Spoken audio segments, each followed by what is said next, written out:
Microsoft has disclosed details of a large-scale, multi-phase phishing campaign that uses stolen credentials to register devices on a victim's network to further propagate spam emails and widen the infection pool.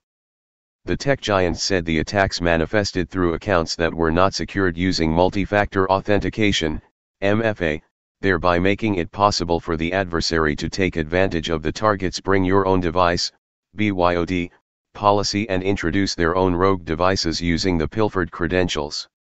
The attacks took place in two stages.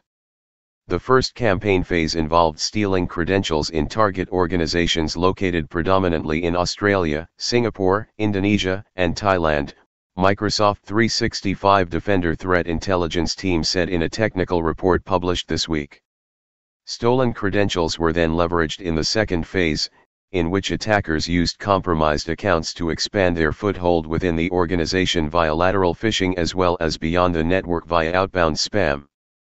The campaign started with users receiving a DocuSign-branded phishing lure containing a link, which, upon clicking, redirected the recipient to a rogue website masquerading as the login page for Office 365 to steal the credentials.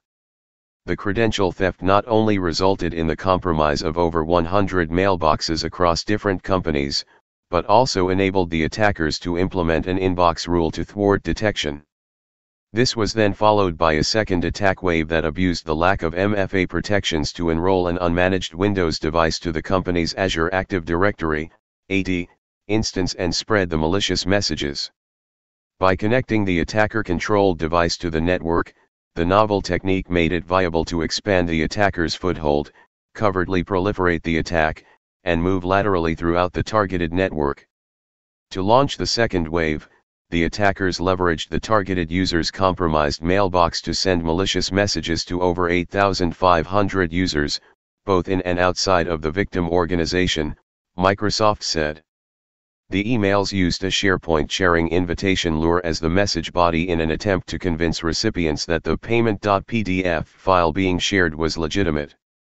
The development comes as email-based social engineering attacks continue to be the most dominant means for attacking enterprises to gain initial entry and drop malware on compromised systems.